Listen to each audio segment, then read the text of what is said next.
ಕತ್ತಲೆಯಿಂದ ಬೆಳಕಿನತ್ತ, ಶೀತದಿಂದ ಶಕ್ತಿಯತ್ತ, ಸುಗ್ಗಿಯ ಸಂಭ್ರಮದಿಂದ ಸಂತೋಷದತ್ತ. ಈ ಪರಿವರ್ತನೆಯ ಸಂಕೇತವೇ ಮಕರ ಸಂಕ್ರಾಂತಿ.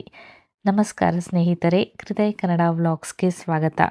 ಇವತ್ತಿನ ಈ ವಿಡಿಯೋದಲ್ಲಿ ಮಕರ ಸಂಕ್ರಾಂತಿ 2026ರಲ್ಲಿ ಯಾವಾಗ ಬಂದಿದೆ, ಜನವರಿ 14ನೇ ತಾರೀಕು ಆಚರಣೆ ಮಾಡಬೇಕಾ, ಜನವರಿ 15ನೇ ತಾರೀಕು ಆಚರಣೆ ಮಾಡಬೇಕಾ, ಕೆಲವರಲ್ಲಿ ಈ ಗೊಂದಲ ಇದೆ. ಯಾವಾಗ ಸರಿಯಾಗಿ ಆಚರಣೆ ಮಾಡಬೇಕು, ಹಾಗೆ ಈ ಸಂಕ್ರಾಂತಿಯ ಮಹತ್ವ ಏನು, ಸುಗ್ಗಿ ಹಬ್ಬದ ಸಂಪ್ರದಾಯಗಳು ಯಾವ್ಯಾವು, ಈ ಎಲ್ಲದರ ಬಗ್ಗೆ ಮಾಹಿತಿಯನ್ನು ತಿಳ್ಕೊಳ್ಳೋಣ. ಮೊಟ್ಟ ಮೊದಲನೇದಾಗಿ ಎಲ್ಲರನ್ನ ಕಾಡ್ತಾ ಇರುವಂತಹ ಪ್ರಶ್ನೆ, ಜನವರಿ 14ನೇ ತಾರೀಕು ಸಂಕ್ರಾಂತಿ ಹಬ್ಬವನ್ನು ಆಚರಣೆ ಮಾಡಬೇಕಾ ಅಥವಾ ಜನವರಿ 15ನೇ ತಾರೀಕು ಸಂಕ್ರಾಂತಿ ಹಬ್ಬವನ್ನು ಆಚರಣೆ ಮಾಡಬೇಕಾ ಅಂತ. ನಮ್ಮಲ್ಲಿ ಹಬ್ಬವನ್ನು ನಿರ್ಣಯಿಸಲು 2 ಮುಖ್ಯ ಸಿದ್ಧಾಂತಗಳನ್ನು ಫಾಲೋ ಮಾಡ್ತಾ ಇದ್ದೀವಿ. ಮೊದಲನೇ ಸಿದ್ಧಾಂತ ದೃಕ್ ಸಿದ್ಧಾಂತ. ಇದೊಂದು ಆಧುನಿಕ ಗ್ರಹಗತಿಗಳನ್ನು ಆಧರಿಸಿಕೊಂಡಿರುವಂತಹ ಸಿದ್ಧಾಂತ ಅಂತಲೇ ಹೇಳ್ಬೋದು. ಇದರ ಪ್ರಕಾರ ಜನವರಿ 14ರ ಮಧ್ಯಾಹ್ನನೇ ಸೂರ್ಯ ಸಂಕ್ರಮಣವಾಗತ್ತೆ. ಆದರೆ ನಮ್ಮ ಪ್ರಾಚೀನ ಮಹರ್ಷಿಗಳು ನೀಡಿದ ಪೂರ್ವ ಸಿದ್ಧಾಂತ ಏನನ್ನತ್ತೆ ಅಂತ ಅಂದರೆ, ಈ ಬಾರಿ ಸೂರ್ಯನು ಧನು ರಾಶಿಯಿಂದ ಮಕರ ರಾಶಿಗೆ ಪ್ರವೇಶ ಮಾಡುವುದು ಜನವರಿ 14ರ ರಾತ್ರಿ 9:12 ಶಾಸ್ತ್ರದ ನಿಯಮದಂತೆ ಸೂರ್ಯಾಸ್ತದ ನಂತರ ಸಂಕ್ರಮಣ ಸಂಭವಿಸಿದರೆ ಈ ಹಬ್ಬದ ಪುಣ್ಯಕಾಲವು ಮರುದಿನಕ್ಕಷ್ಟೇ ಅನ್ವಯವಾಗತ್ತೆ. ಹೀಗಾಗಿ ದಕ್ಷಿಣ ಭಾರತದ ಪ್ರಖ್ಯಾತ ಪುಣ್ಯಕ್ಷೇತ್ರಗಳಾದ ಶೃಂಗೇರಿ ಮಠ ಹಾಗೆ ತಿರುಪತಿ ತಿರುಮಲ ದೇವಸ್ಥಾನಗಳಲ್ಲಿ ಜನವರಿ 15ನೇ ತಾರೀಕು 2026ರಂದು ಮಕರ ಸಂಕ್ರಾಂತಿಯನ್ನು ಆಚರಣೆ ಮಾಡಲು ನಿರ್ಧರಿಸಿದ್ದಾರೆ. ಹಾಗಾಗಿ ನಾವೆಲ್ಲರೂ ಕೂಡ ಜನವರಿ 15ನೇ ತಾರೀಕು ಮಕರ ಸಂಕ್ರಾಂತಿಯನ್ನು ಆಚರಣೆ ಮಾಡಬೇಕಾಗತ್ತೆ. ಹಾಗೆ ನಮ್ಮ ಹಿಂದೂ ಧರ್ಮದ ಪಂಚಾಂಗದ ಪ್ರಕಾರ ಒಂದು ವರ್ಷಕ್ಕೆ 2 ಅಯನಗಳು ಬರ್ತವೆ. ಒಂದು ಉತ್ತರಾಯಣ, ಇನ್ನೊಂದು ದಕ್ಷಿಣಾಯಣ ಅಂತ. ಈ 2 ಅಯನಗಳು ಪ್ರತ್ಯೇಕವಾಗಿ 6 ತಿಂಗಳುಗಳ ಕಾಲ ಇರ್ತವೆ. ಅಂದರೆ ಉತ್ತರಾಯಣ 6 ತಿಂಗಳುಗಳ ಕಾಲ, ಇನ್ನೊಂದು ದಕ್ಷಿಣಾಯಣ 6 ತಿಂಗಳುಗಳ ಕಾಲ. ಈ ಉತ್ತರಾಯಣದ ಆರಂಭ ಸಂಕ್ರಾಂತಿಯೊಂದಿಗೆ ಆರಂಭವಾಗತ್ತೆ. ಸೂರ್ಯನು ಉತ್ತರ ದಿಕ್ಕಿಗೆ ಚಲಿಸಲು ಆರಂಭಿಸ್ತಾನೆ. ಇದನ್ನೇ ಉತ್ತರಾಯಣ ಅಂತ ಕರೆಯಲಾಗತ್ತೆ.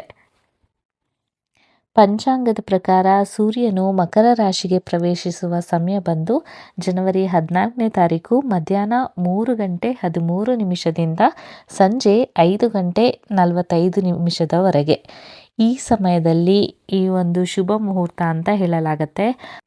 ಇನ್ನು ಆ ದಿನ ಏಕಾದಶಿ ಇರೋದ್ರಿಂದ ಯಾವ ಹಬ್ಬವನ್ನು ಆಚರಣೆ ಮಾಡೋದಿಲ್ಲ. ಏಕಾದಶಿ ವ್ರತವನ್ನು ಮಾತ್ರ ಆಚರಣೆ ಮಾಡಬೇಕಾಗತ್ತೆ. ಜನವರಿ 15ನೇ ತಾರೀಕು ಸಂಕ್ರಾಂತಿ ಆಚರಣೆ ಮಾಡುವುದು ಉತ್ತಮ ಅಂತ ಹೇಳಲಾಗಿದೆ.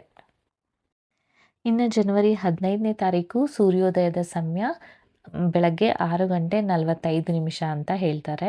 ನಿಮ್ಮ ಲೊಕೇಶನ್ಗೆ ಸರಿಯಾಗಿ ಸೂರ್ಯೋದಯದ ಟೈಮಿಂಗ್ಸನ್ನು ನೀವು ಇಂಟರ್ನೆಟ್ಟಲ್ಲಿ ಚೆಕ್ ಮಾಡಿಕೊಂಡು ಆ ಸಮಯಕ್ಕೆ ಸರಿಯಾಗಿ ಸ್ನಾನವನ್ನು ಮಾಡಬೇಕಾಗತ್ತೆ. ಸೂರ್ಯೋದಯದ ನಂತರ ಸ್ನಾನ ಮಾಡೋದನ್ನು ಒಳ್ಳೆಯದು ಅಂತ ಹೇಳ್ತಾರೆ. ಹಾಗಾಗಿ ಈ ಸಂಕ್ರಾಂತಿಯ ಟೈಮಲ್ಲಿ ಸೂರ್ಯೋದಯದ ಸಮಯಕ್ಕೆ ನೀವು ಸ್ನಾನವನ್ನು ಮಾಡಬೇಕಾಗತ್ತೆ.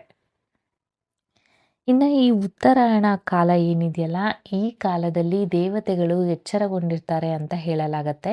ಎಲ್ಲ ದೇವರುಗಳು ಎಚ್ಚರವಾಗಿರೋದ್ರಿಂದ ಶುಭ ಸಮಯ ಅಂತ ಹೇಳಲಾಗತ್ತೆ. ನೀವು ಯಾವುದೇ ಕಾರ್ಯಗಳನ್ನು ತಗೊಳ್ಬಹುದು. ಗೃಹ ಪ್ರವೇಶ ಆಗಿರ್ಬೋದು, ಮದುವೆ ಆಗಿರಬಹುದು, ಅಥವಾ ಹೊಸ ಮನೆಗೆ ಹೋಗುವಂಥದ್ದು, ಬಾಡಿಗೆ ಮನೆಗೆ ಹೋಗುವಂಥದ್ದು, ಅಥವಾ ಏನೇ ಒಂದು ಹೊಸ ಕೆಲಸಗಳನ್ನು ಪ್ರಾರಂಭ ಮಾಡೋದಕ್ಕೆ ಈ ಸಂಕ್ರಾಂತಿಯ ನಂತರ ಶುಭ ಸಮಯ ಅಂತ ಹೇಳಲಾಗತ್ತೆ. ಹಾಗಾಗಿ ಸಂಕ್ರಾಂತಿ ಹಬ್ಬ ಅನ್ನುವಂಥದ್ದು ಕೇವಲ ಒಂದು ದಿನದ ಹಬ್ಬ ಮಾತ್ರವಲ್ಲದೆ ಪ್ರಕೃತಿಯಲ್ಲಿನ ಬದಲಾವಣೆಗಳ ಸಂಕೇತ ಅಂತಲೇ ಹೇಳಬಹುದು.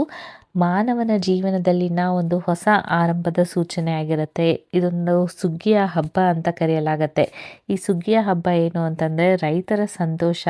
ಮಕರ ಸಂಕ್ರಾಂತಿ ಇದೊಂದು ಸುಗ್ಗಿಯ ಸಂಭ್ರಮ ಅಂತಲೇ ಹೇಳ್ಬೋದು. ಅವ್ರ ಕೈಯಲ್ಲಿ ಹೊಸ ಬೆಳೆ ಇರುತ್ತೆ, ಮನೆ ಧಾನ್ಯಗಳಿಂದ ತುಂಬಿರುತ್ತೆ, ಹಾಗೆ ರೈತರ ಮುಖದಲ್ಲಿ ನಿಜವಾದ ಸಂತೋಷವನ್ನು ಕಾಣಬಹುದು.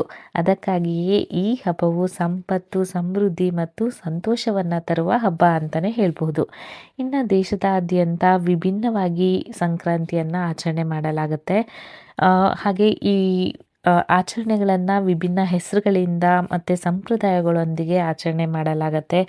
ಎಲ್ಲೆಡೆ ಇರುವ ಒಂದು ಸಾಮಾನ್ಯ ಅರ್ಥ ಏನು ಅಂತಂದರೆ ಕತ್ತಲೆಯಿಂದ ಬೆಳಕಿಗೆ, ಶೀತದಿಂದ ಶಕ್ತಿಗೆ ಪರಿವರ್ತನೆ ಅನ್ನೋದು.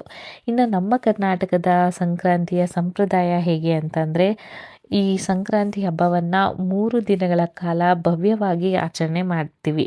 ಮೊದಲನೇ ದಿನ ಭೋಗಿ ಅಂತ. ಈ ಭೋಗಿ ಹಬ್ಬದ ದಿನ ಹಳೆಯದನ್ನು ಬಿಟ್ಟು ಹೊಸದನ್ನು ಸ್ವೀಕರಿಸುವ ದಿನ ಅಂತ ಹೇಳ್ತಾರೆ. ಅಂದರೆ ಹೊಸ ಬೆಳೆಯನ್ನು ಪೂಜೆ ಮಾಡ್ತಾರೆ, ಹಾಗೆ ಮನೆಯನ್ನು ಕೂಡ ಶುಚಿಗೊಳಿಸ್ತಾರೆ. ಹಾಗೆಯೇ ತಮ್ಮ ಬಟ್ಟೆಗಳನ್ನು ಹೊರಗಡೆ ಹಾಕ್ತಾರೆ ಅಥವಾ ಆ ದಿನ ಸುಡ್ತಾರೆ. ಅಂದರೆ ಹೊಸತನ್ನು ತರುವಂತಹ ಒಂದು ಸಂಭ್ರಮ. ಇನ್ನು 2ನೇ ದಿನ ಸಂಕ್ರಾಂತಿ, ಕೆಲವು ಕಡೆ ಸಂಕ್ರಮಣ ಅಂತಲೂ ಕೂಡ ಕರೀತಾರೆ.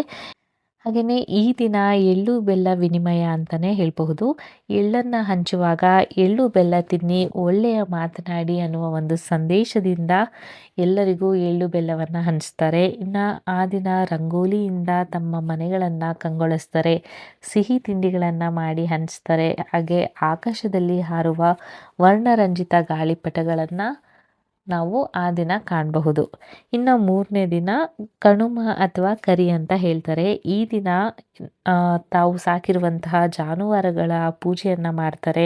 ಕೃಷಿಗೆ ಸಹಕಾರಿಯಾದ ಪ್ರಾಣಿಗಳಿಗೆ ಕೃತಜ್ಞತೆಯನ್ನು ಸಲ್ಲಿಸುವ ದಿನ ಅಂತಲೇ ಹೇಳ್ಬಹುದು. ಹಾಗಾಗಿ ಕೆಲವರು ಭೂಮಿಯ ಪೂಜೆಯನ್ನು ಮಾಡ್ತಾರೆ, ಇನ್ನು ಕೆಲವರು ಅಲ್ಲಿರುವಂತಹ ಹಸು ಗೋವುಗಳಿಗೆ ಪೂಜೆಯನ್ನು ಸಲ್ಲಿಸ್ತಾರೆ. ಇದನ್ನೆಲ್ಲ ನೋಡೋದಾದರೆ ನಮಗೆ ಸಂಕ್ರಾಂತಿ ಅನ್ನುವಂಥದ್ದು ಕೇವಲ ಹಬ್ಬ ಅಲ್ಲ ಅಂತ ಗೊತ್ತಾಗತ್ತೆ. ಮಕರ ಸಂಕ್ರಾಂತಿ ಅಂತಂದರೆ ಎಳ್ಳು ಬೆಲ್ಲ ನೆನಪಾಗತ್ತೆ, ಗಾಳಿಪಟ ನೆನಪಾಗತ್ತೆ, ಸಿಹಿ ತಿಂಡಿಗಳು ನೆನಪಾಗತ್ತೆ. ಅದಲ್ಲದೆ ಇದೊಂದು ಪ್ರಕೃತಿಯೊಂದಿಗೆ ನಮ್ಮ ಸಂಬಂಧವನ್ನು ನೆನಪಿಸುವಂತಹ ಹಬ್ಬವಾಗಿರುತ್ತೆ. ಇನ್ನು ಕೃತಜ್ಞತೆ, ಸೌಹಾರ್ದತೆ ಮತ್ತು ಸಕಾರಾತ್ಮಕತೆಯ ಸಂದೇಶ ಅಂತಲೇ ಹೇಳ್ಬೋದು. ಇನ್ನು ನಮ್ಮ ಎಲ್ಲ ನೆಗೆಟಿವಿಟಿಯನ್ನು ತೊರೆದು ಪಾಸಿಟಿವಿಟಿಯತ್ತ ನಾವು ಹೆಜ್ಜೆ ಹಾಕುವಂತಹ ಒಂದು ಸುಗ್ಗಿ ಕಾಲ ಅಂತಲೇ ಹೇಳ್ಬೋದು ಈ ಸಂಕ್ರಾಂತಿಯನ್ನು. ಹಾಗಾಗಿ ಈ ಮಕರ ಸಂಕ್ರಾಂತಿಯಲ್ಲಿ ನಮ್ಮ ಜೀವನದಲ್ಲೂ ಕೂಡ ಹಳೆಯ ಕತ್ತಲೆಯನ್ನು ಬಿಟ್ಟು ಹೊಸ ಬೆಳಕನ್ನು ಸ್ವಾಗತಿಸೋಣ. ಎಲ್ಲರಿಗೂ ಕೂಡ ಈ ಮಕರ ಸಂಕ್ರಾಂತಿ ಶುಭ ಸಮಯವನ್ನು ತಂದುಕೊಡಲಿ ಅಂತ ಹಾರೈಸ್ತಾ ಈ ವಿಡಿಯೋವನ್ನು ನಾನು ಇಲ್ಲಿಗೆ ಮುಗಿಸ್ತಾ ಇದ್ದೀನಿ. ಈ ಮಾಹಿತಿ ನಿಮಗೆ ಇಷ್ಟ ಆಯಿತು ಅಂತ ಅಂದ್ಕೊಂಡಿದ್ದೀನಿ. ಇಷ್ಟ ಆದಲ್ಲಿ ಈ ವಿಡಿಯೋಗೆ ಒಂದು ಲೈಕ್ ಕೊಟ್ಟು ಬೇರೆಯವ್ರಿಗೂ ಕೂಡ ಇದನ್ನು ಶೇರ್ ಮಾಡಿ, ಅವ್ರಿಗೂ ಕೂಡ ಯೂಸ್ಫುಲ್ ಆಗುತ್ತೆ. ಸಂಕ್ರಾಂತಿ ಹಬ್ಬವನ್ನು 14ನೇ ತಾರೀಕು ಆಚರಣೆ ಮಾಡಬೇಕಾ ಅಥವಾ 15ನೇ ತಾರೀಕು ಆಚರಣೆ ಮಾಡಬೇಕಾ ಅನ್ನುವ ಗೊಂದಲ ಕಳೆದು ಹೋಗುತ್ತೆ. ಜೊತೆಗೆ ನೀವು ನಮ್ಮ ಚಾನಲ್ಗೆ ಇನ್ನೂ ಕೂಡ ಸಬ್ಸ್ಕ್ರೈಬ್ ಮಾಡಿಲ್ಲ ಅಂತಂದರೆ ದಯವಿಟ್ಟು ಸಬ್ಸ್ಕ್ರೈಬ್ ಮಾಡೋದನ್ನು ಮರಿಬೇಡಿ. ಪಕ್ಕದಲ್ಲೇ ಬೆಲ್ ನೋಟಿಫಿಕೇಷನ್ ಐಕಾನ್ ಕೂಡ ಇರುತ್ತೆ, ಅದನ್ನು ಪ್ರೆಸ್ ಮಾಡಿ ಎನೇಬಲ್ ಮಾಡ್ಕೊಳ್ಳೋದ್ರಿಂದ ನಾನು ಹಾಕುವಂತಹ ವೀಡಿಯೋಸ್ಗಳನ್ನು ನೀವು ಮಿಸ್ ಮಾಡದೆ ನೋಡಬಹುದು. ಹಾಗೆ ಹಾಕಿದ ತಕ್ಷಣವೇ ಈ ವಿಡಿಯೋಗಳನ್ನು ನೋಡಬಹುದು. ನಿಮ್ಮೆಲ್ಲರಿಗೂ ಮಕರ ಸಂಕ್ರಾಂತಿ ಹಬ್ಬದ ಶುಭಾಶಯಗಳನ್ನು ತಿಳಿಸ್ತಾ ವಿಡಿಯೋವನ್ನು ಮುಗಿಸ್ತಾ ಇದ್ದೀನಿ. ನಮಸ್ಕಾರ.